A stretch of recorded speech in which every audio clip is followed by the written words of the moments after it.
CrowdStrike customers have access to workflow tooling that can leverage Boolean trees, AI-assisted logic, and decision-making. There's predefined response playbooks. There's the ability to build custom agentic response agents to do things that you want that we haven't thought of. One of my favorite uses is to actually upload my team's response playbook. So when an alert does come in, I can get a personalized recommendation on the first step. It could even be something as simple as like an escalation chain. Super, super cool.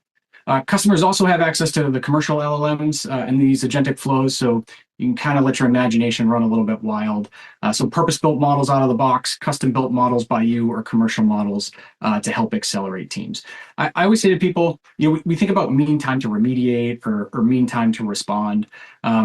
Mean time to react is a super important metric, right? Like if the breakout time is measured in n minutes, that's with a responder doing nothing. If you make one decision and you can extend that window and buy some time, it does go a long way. And that's how you're adding capacity and tempo to your program by actually slowing down the adversary. All right, so we're on the last one, Mr. CTO. Let's go with number 5. Okay, home stretch. So maybe it was obvious to many of you, but a lot of that acceleration that Andrew and I just called for, it's almost certainly going to come from adoption of AI technologies, both in the SOC and security operations more broadly. It's certainly going to be a key part of the answer, but let's also remember that it does expand AI itself, that is, does expand attack surfaces, and there are new forms of risk that you need to be thinking about when you're introducing these technologies. So today we believe that the most effective use of AI isn't fully unrestricted autonomy at all times everywhere, but the controlled, supervised, intelligent, and ultimately deliberate usage of it. So that means you're going to be augmenting human decision making while governing what agents can access. You're going to have to validate their outputs, and you need to be layering in design controls and guardrails to prevent against things like prompt injection, model misuse, data leakage, et cetera. Now, when those guardrails are correctly in place, we have seen that AI is proving to be invaluable at a variety of tasks like explaining risks, summarizing attack paths, providing mitigation recommendations, and assessing actual exposure reduction. The value here is coming from accelerating these existing workflows, not from eliminating governance entirely. Kind of more from a design implementation perspective, we also recommend that organizations should be wary at this point of overcommitting to any single provider or model architecture. This is a rapidly shifting space, probably the most rapidly evolving area of technology ever in the history of humanity. And there's going to be frequent changes in leadership and capabilities. We've seen that already, and that's even more so true when you're measuring specific individual tasks. Like some of these models and architectures might be really great at one individual task, and then the leadership position totally changes with the same stack and you're looking at something else. So we believe that the most durable approaches, the best investments at this point in time, are going to be model agnostic by design. So you can swap them in and out as that evolution takes place. Nice. So it sounds like we use the AI, but we need to secure the AI, and diversification isn't a bad idea. This is sort of a newer category of control. The name that analysts seem to have settled on, and certainly one we're using, is AIDR, which is AI detection and response. This is a pretty exciting time to be in the business, honestly. I mean, if I can think of some of the recent booms over the past 30, 40 years in tech, it's been internet, mobile, social media. Those are the 3 big ones. And the speed of pace of whatever we're calling this, right? The AI bubble, the AI boom, it just seems exponentially faster, right? There's that Hemingway quote, how did it happen? It's like suddenly and then all at once. So it sort of feels like that. And when I think about securing this new sort of all at once thing as our workforce adopts it, I tend to focus on 3 things, which is the gateway, the endpoint, and the model. The acronym spells out GEM, and I'm a simple person, so I just kind of like that. So first, do you have an AI gateway, and how is it secured, right? AI gateway is a great place to exert some control over internal usage, models, applications, those types of things. Next, these models are kind of seen as omnipotent things, right? Like they live in the cloud or in outer space or wherever. But the computation happens in the cloud. Our workforce executes them locally. The instruction sets happen locally on the computer. So do we have visibility into those executions, and can we actually do things like see a prompt, right? See what incited those executions.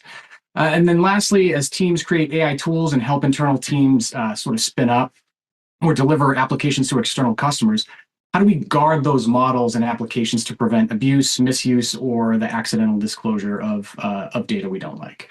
CrowdStrike customers have access to a platform capability that's branded AIDR. It gives prompt level visibility for users, restricts frontier model and audits frontier model usage, can do things like token utilization checking, can provide prompt inspection and defense for local models against things like prompt injection or data leakage. It does quite a bit more than that, but for our customers, that's a control that's been available for a few months now, so super exciting. All right, Ilya, it is time to land this plane. Our 5 things. We just went over them in pretty in depth. Let's quickly just review what they are one last time. All right, seems like a good job for an LLM, but I'll do it the old-fashioned way, right? So step 1, exploitability over volume. We got to shift beyond relying solely on CVSS scores and prioritize vulnerabilities based on that exploitability mindset, factoring context, threat intelligence, actual exposure, etc. Step 2, continuous validation. We have to move away from point-in-time snapshots and towards continuous validation, provide real-time signal, and have an accurate understanding of how exposure and risks change.